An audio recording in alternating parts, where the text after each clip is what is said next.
I found out my adoptive parents didn't choose me out of love. They chose me to be a free caregiver for their disabled son. Today, I am finally leaving them. I found the folder by accident while looking for my birth certificate to renew my passport. My adoptive parents kept all important documents in their home office filing cabinet and told me I could grab what I needed. The folder was labeled Adoption Planning 2006 to 2008, which didn't make sense because they adopted me in 2009 when I was 3. Inside were emails printed between my adoptive mother Linda and someone named Dorothy from the adoption agency. The first email made me sit down hard in the desk chair. "We need a girl between 3 to 5 years old," Linda had written. "Old enough to follow instructions but young enough to adapt to our family structure. She needs to be healthy and intelligent since she'll have significant responsibilities as she grows." Dorothy had responded, asking about their biological children. "Our son Nathan is 6 and requires round-the-clock care," Linda wrote back. "We need someone who can grow into a helper role. Someone grateful for the opportunity who won't complain about the dedication required." I kept reading. My hands were numb. "The ideal candidate would be from difficult circumstances," another email said. "Someone who will appreciate any family situation and understand that sacrifice is part of love." There were psychological profiles, income statements, and then a photo of me at the orphanage with a note. "This one shows signs of being naturally nurturing, already helps with younger children, perfect temperament for your needs." I heard footsteps and shoved the folder back. Linda walked in. "Found your birth certificate?" she asked brightly. "Yeah," I lied. That night at dinner, I watched them differently. How Linda cut Nathan's food while I cleaned up his spills. How my adoptive father Robert read his newspaper while I helped Nathan with his physical therapy exercises. I'd been doing these things since I was 7. "I'm thinking about college," I said suddenly. They both looked up. "The guidance counselor says I could get scholarships, maybe even go out of state." Linda's fork stopped moving. "That's not practical. Nathan needs consistency. You know how he gets with new people. He'll be 22 when I graduate," I said. "Maybe it's time to look into professional care." "Professional care?" Robert's voice got sharp.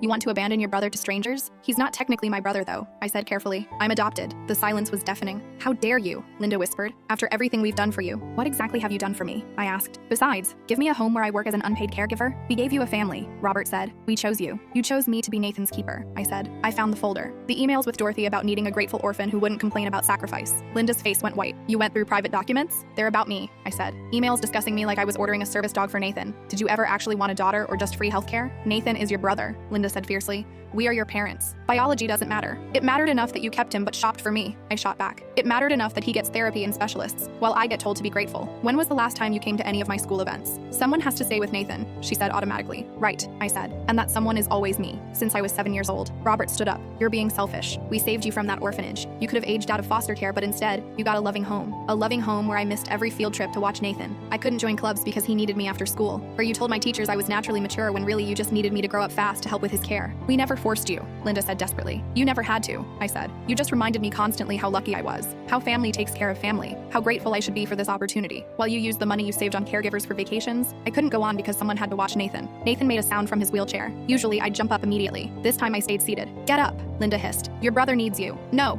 I said. I stood but walked toward the stairs instead. "Where are you going?" Robert asked. I smiled, and my answer made them both lose their mind. Full story on channel. Link below.